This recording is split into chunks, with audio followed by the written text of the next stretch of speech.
Once again, we see the Saints coming up short. Joined alongside Meagan Glover yet again. We're talking about a Saints loss, but this one a little bit of a different feel due to the fact that we see a backup quarterback dominating the Saints defense. We all knew this week coming into it, both Brandon Staley and Kellen Moore talked about, it's not the quarterback you have to worry about. It's the scheme that Kyle Shanahan has. What did you see from their scheme? That is something that Saints head coach Kellen Moore had talked about earlier this week when I asked him. You're not going to have quarterback Brock Purdy. You're not going to have George Kittle. And as you alluded to earlier, of course, Brandon Ayuk is gone for a little minute as well. So how do you prepare for this offense, or excuse me, their offense, when you don't have your heavy hitters? And Kellen Moore said they're going to stick to their scheme. They're going to stick to what they do best, and they won't be limited much at all. And you saw that when it came to the Saints defense defending them. 8 of 15 on third down, but most of those stops the Saints got happened in the fourth quarter when the Niners were just trying to run out the clock.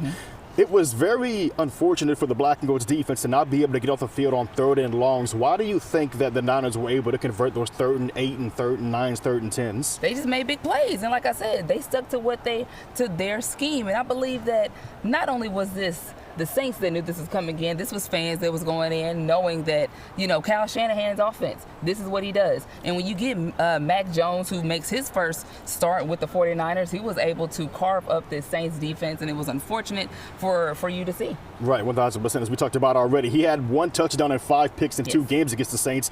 Different defensive coordinator at the time. You know, that was back when Dennis Allen was manning that unit. But now we see, even with a top-tier defensive play caller like Brandon Staley, if you get Kyle Shanahan in there, it doesn't matter what who the quarterback is, he will dominate. Speaking of quarterbacks, how about the Saints quarterback, Spencer Rattler? He's starting to step up a little bit. We saw deep connections, deep passes in this second game. His second game is official QB win. What did you see in him from growth from week 1 to week 2? Look, between him and Mac Jones, it started off shaky. You know, that's no doubt about it. But Spencer got comfortable. Spencer, I believe he's already comfortable in this offense, but you saw him have a career day. 3 touchdowns, 206 yards, 74% of completion on his passes, and I want to say 14 consecutive completions as well. Just a career day all around for him. It's just unfortunate that he was not able to get the job done, and the Saints having to rely on that final drive to try and ice the game yet again, coming up short. But if you look at a box score and you see the quarterback has a near 75% completion percentage, you see that the offense has about 120 rushing yards, averaging 4 yards a pop, and yet you lose the ball game. What is the main thing you think about? The main thing is just being able to not put it all together.